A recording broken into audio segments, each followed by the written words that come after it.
sakit hati. Ya, kan ada yang nyanyi kan?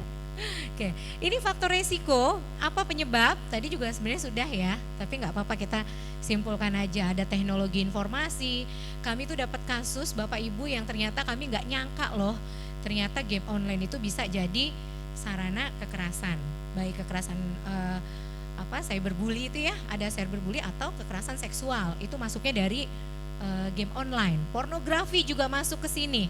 Ya, pornografi itu yang paling trending ya di antara kasus-kasus kekerasan yang lain, kekerasan seksual. Bahkan beberapa minggu ini kami banyak menangani kasus persetubuhan ya yang akhirnya jadi kasus kekerasan seksual.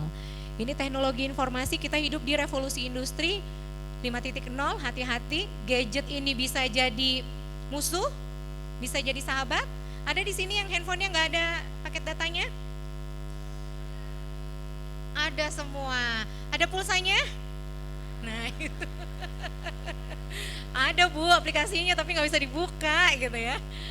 Oke, lagi ini kondisi keluarga ya, sudah ya Bapak Ibu tadi sudah disampaikan juga, ekonomi, status ekonomi, kami lihat apa sih pelaku ini, mereka motifnya apa gitu, yang awalnya mungkin karena mereka ingin diakui oleh teman-temannya, karena latar belakang perekonomiannya itu menengah ke bawah, ya ini juga salah satu jadi faktor resiko. Lingkungan pergeseran, di sini artinya ada nilai-nilai yang membiarkan perilaku bully. Sebenarnya kalau ada tindakan bully itu kita bilang ke anak-anak dibalas nggak? Dibalas nggak? Misalnya ada korban nih, atau ada saksi. Saksi itu kan ada 3. Ada yang melihat mereka ngomporin gitu ya, memprovokasi, ayo lanjutin gitu. Ada saksi yang ngelihat dia diem aja, cari aman mending mundur aja daripada gua kena gitu ya. Ada lagi yang ketiga nih, saksi, dia membantu. Oke, kita bantu yuk, ternyata ada korban. Nah, Bapak Ibu kalau dapat laporan dari muridnya, Bu, saya dipukul Bu, apa jawabnya?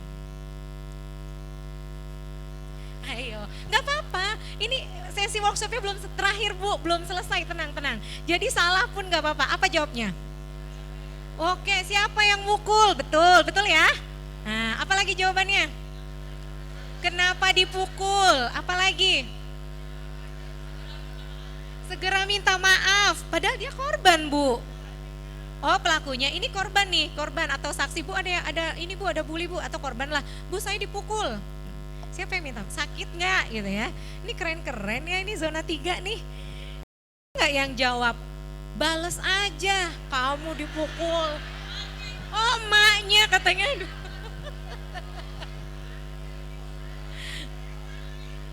Nih usul nih kayaknya nih sama panitia. Kayaknya kita perlu adakan edukasi untuk orang tua ya. Biar grup WhatsApp-nya itu nggak berisik ya. Wah ada fenomena bully, langsung ibunya siapa yang mukul, mau ke sekolah, mana kepala sekolahnya nih. Ya, langsung katanya, apalagi kalau dapat iya gitu kan. Kalau orang tua nih biasanya, kenapa nak? Dipukul mah, siapa yang mukul? Kamu pukul balik gitu ya. Dipukul-pukul balik, tendang balik gitu kan. Oke, selesai nggak masalahnya? Enggak. Orang tua tuh nggak tahu yang mukul siapa. Orang tua tuh cuma lihat, cuma denger gitu ya dari anaknya. Siapa yang mukul? Si A. Oh udah kamu pukul aja lagi, ditendang balik, pukul balik. Kalau perlu mama sekolah, mana sini anaknya dipukul gitu kan. Ada kan yang kayak gitu. Padahal sebenarnya selesai nggak?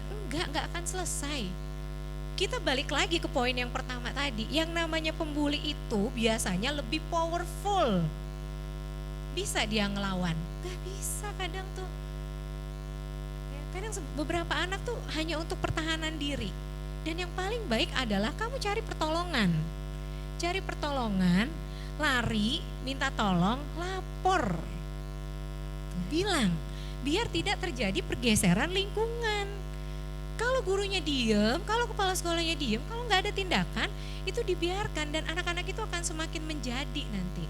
Oh nggak ada sanksi. Kan ada beberapa yang membolehkan ya Pak ya, diskors ya Bu ya. Pelakunya diskorsing gitu, nggak boleh masuk karena melakukan tindakan kekerasan. Itu jadi di time out nih pelakunya, biar tidak menyebar gitu. Ya jadi silakan Bapak Ibu. Ya ini kan semua TPPK ya. Nah, ayo kita bergandengan dengan orang tua.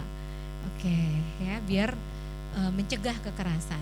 Peer group ya ini biasanya terjadi di anak-anak remaja yang memang salah satu targetnya mereka adalah diakui oleh teman sebayanya, seperti yang tadi saya sampaikan. Salah satu klien saya, dia cuma pengen diakuin aja sama temennya biar dibilang keren katanya, padahal dia paling belakang ya, tawuran itu paling belakang. Lanjut ya. Ini anak-anak yang mudah dijadikan target. Kita lihat tadi ada pertanyaan, Bapak Ibu inget gak sih, tahu gak, sadar gak kalau ternyata dia lagi korbannya, ya kan? Dia lagi. Ini profil mereka. Ya, anak yang terlihat merasa bosan, sering merasa bosan di sekolah. Tanda-tandanya apa kalau bosan Bapak Ibu? Gak punya semangat gitu kan? Itu kan udah kelihatan, oh lemah nih, gak punya semangat. Terus kemudian kita lihat anak yang kesepian, sendirian, gak punya temen, itu juga dijadikan target. Gimana mau ngebully kalau ternyata circle-nya dia juga kuat kan? Gak akan terjadi itu seperti itu. Terus kemudian anak yang takut kelihatan takut, dikit-dikit dia ngalah kayak gitu. Terus kemudian anak yang merasa tertekan dan anak yang kelelahan. Ini yang kami amati berdasarkan riset, berdasarkan data di lapangan. Rata-rata korban ini seperti ini nih. Ya, jadi kalau kita mau mencegah, ya kita hilangkan nih. Kita buat generasi-generasi anak-anak ini di sekolah menjadi anak yang sehat mental, biar mereka itu jadi pribadi yang percaya diri, mereka punya karakter. Itu juga salah satu upaya. Sekolah itu memang sebagian kecil waktu anak-anak itu hanya ada di sekolah ya, yang banyak itu ada di rumah. Tapi sekolah punya kewajiban untuk meningkatkan kesehatan mental, ya, membentuk karakter itu tadi. Ya, jadi ini target korban. Boleh lanjut? Oke, mencegah. Kalau Pak Kandi tadi udah banyak menyampaikan, kalau ada bully langsung ditindak. Ya, pencegahannya patroli. Kalau di sekolah bisa patroli nggak, Bapak Ibu? Bisa ya. Tapi di dalam jam sekolah. Kalau di luar sekolah, tidak ya. Makanya kita harus bersinergi antara sekolah, masyarakat, keluarga. Ada dukungan pemerintah, ada sosialisasi, pemerintah membentuk TPPK. Bahkan sekarang juga banyak Bapak Ibu boleh bisa mengunduh, ada buku-buku kementerian terkait dengan pencegahan perundungan. Ya, Puspeka itu punya buku banyak sekali kaitannya dengan kekerasan, bagaimana penanganannya, ya, bagaimana intervensi kelompok. Tinggal di searching aja di Google, nanti muncul itu buku sakunya. Ya, ini dukungan pemerintah, sosialisasi kebijakan, sosialisasi Permendikbud, melakukan Monef. Ini salah satu bentuk pencegahan. Oke, lanjut. Kemudian kita lihat ada sinergi lagi. Mencegah itu bukan hanya tugas sekolah, pemerintah, tapi anak-anak ini juga harus berusaha mencegah. Kita udah ini semangat gitu ya, mencegah kekerasan, ternyata anaknya nggak punya kesadaran. Bakal terjadi nggak kekerasan? Bakal terjadi. Sekarang tuh bagus Bapak Ibu, setiap beberapa kali saya keliling sekolah, di sekolah itu biasanya sudah ada poster terkait dengan stop bully gitu ya, atau edukasi tentang macam-macam bully. Ya, ini di tingkat PAUD, SD, SMP, itu banyak sekolah sekarang yang sudah menempel poster-poster semacam itu. Itu juga bagian dari bentuk pencegahan agar anak-anak ini sadar apa sih yang nggak boleh. Oh ternyata ngata-ngatain itu bagian dari bully ya. Kan banyak di antara anak-anak itu nggak paham. Oh ternyata ini bully juga ya gitu. Ini anak-anak ya ikut membantu teman yang jadi korban. Bapak Ibu bisa melakukan edukasi. Kalau di SMP itu ada BK, boleh kita sharing dengan anak-anak bagaimana cara berteman, bagaimana menumbuhkan kebersamaan. Atau kalau misalnya di sekolah ada pekerjaan kelompok, ada tugas kelompok, kita rolling tuh kelompoknya. Anak-anak jangan diminta untuk membuat kelompok sendiri. Itu juga bisa salah satu upaya pencegahan biar mereka saling mengenal. Kemudian dari keluarga membangun komunikasi. Ini tadi butuh edukasi juga. TPPK ini ada anggota keluarga ya Bapak Ibu ya. Ada perwakilan keluarga kan ya, ada orang tua murid. Dan keluarga itu bukan hanya orang tua, setuju ya? Gimana kalau ternyata orang tuanya sudah nggak ada? Ya, makanya disebutkan dengan kata keluarga. Keluarga itu dalam satu lingkup, tidak hanya orang tua, tapi orang yang tinggal bersama itu disebut keluarga. Bahkan tidak ada hubungan darah, tapi itu jadi penanggungan, itu juga dikatakan keluarga. Ini dukungan keluarga, satuan pendidikan, ini contohnya adanya layanan, bekerja sama, terus kemudian kita menerima, kita dengarkan dulu kenapa mereka jadi korban, pelakunya siapa, kita dengarkan dulu pelakunya, kenapa kamu melakukan itu. Ini kita bicara satuan pendidikan ya Bapak Ibu, belum melaporkan. Ya, saya pernah dari DP3A itu ada satu kasus, tapi ini yang dibully, anaknya dibully oleh bapaknya. Kami datang ke puskesmas, ngelihat anaknya itu lagi di anamnesa Bapak Ibu, lagi dicek sama dokter. Begitu kami datang, bajunya kan dibuka ya, anak umur 9 tahun, laki-laki. Di kupingnya ini ada luka sayatan, ya, di muka, di leher. Ini bajunya belum dibuka nih. Terus kemudian tiba-tiba sama dokternya, kata gurunya gini, bu coba buka, dokter buka bajunya. Ternyata pas dilihat dalamnya itu sudah penuh dengan luka. Ya, itu ketahuannya gimana? Kata gurunya, saya ngelihat anak ini lemes banget bu. Biasanya anak ini energik. Pas didatengin, nggak sengaja tuh dipegang, kamu kenapa tidur terus, digituin sama gurunya tuh. Terus anaknya bangun, ternyata pas dipegang nih, di kepalanya ini kayak ada bekas darah ya, darah yang kayaknya tuh kejadiannya malamnya, terus paginya itu masih belum dibersihkan gitu. Terus kamu kenapa? Akhirnya anak ini cerita, selama ini nggak kelihatan, yang dilihat adalah dia pelaku. Tapi pas digali, siapa yang melakukan ini nak? Orang tua saya bu, bapak saya. Anaknya tuh badannya nggak besar sebenarnya, tapi kelihatan kuat banget. Ya, saya kebetulan waktu itu ngedampingin sampai kami bawa ke Polres. Itu anak saking jagoannya, kami pikir dia akan takut gitu ya ke Polres gitu, tapi malah enggak. Dia bilang, aku kan mau jadi polisi, kata gitu. Aku jadi senang dibawa ke kantor polisi. Jadi kita udah yang deg-degan, udah yang kasihan, dia senang-senang aja gitu ya. Dan ternyata itu jadi korban bully orang tuanya. Ya, Bapak Ibu pernah kebayang nggak anak usia 5 tahun digantung? Ya, digantung di pohon itu. Ya, tapi kasusnya sudah selesai.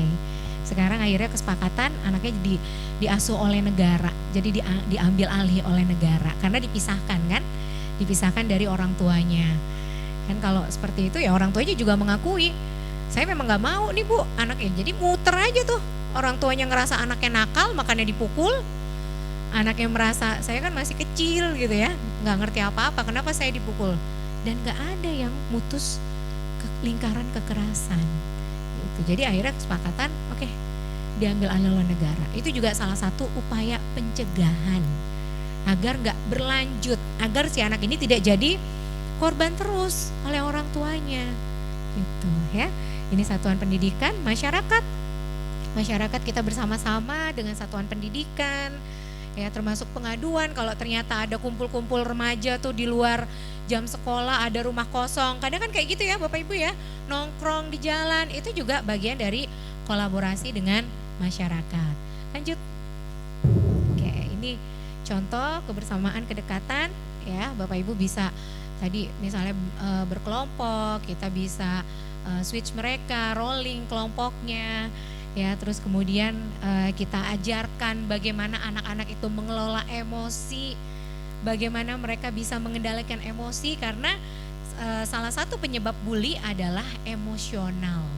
Tadi itu si pembuli itu nggak bisa meredakan emosinya. Lanjut, pertolongan ketika ada korban, kita tolong ya Bapak Ibu ya, jangan langsung diintimidasi dulu, ya, karena memang nggak mudah buat si korban ini untuk bercerita. Menjadi orang yang dipercaya itu menyenangkan nggak Bapak Ibu? Orang tuanya nggak tahu, tapi saya tahu bu semuanya. Itu kan guru biasanya gitu tuh. Guru itu didewakan sama anak-anak murid. Kata bu guru, kata pak guru, lebih senang mendengarkan kata bu guru, kata pak guru. Sehingga ketika muridnya bercerita, dengarkan dulu. Apa sih kejadiannya, gimana sih? Gitu ya. Untuk menjadi penolong. Kalau memang ternyata berlanjut, kalau memang kasusnya berat, Dan ada trauma yang berat, boleh minta bantuan profesional.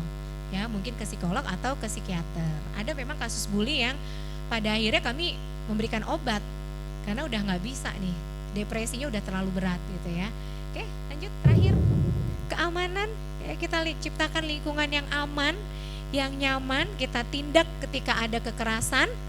Ya, kita lakukan intervensi ketika kekerasan ini terjadi di satuan pendidikan, sehingga rantai kekerasan itu kita putus biar nggak terjadi kekerasan yang lain.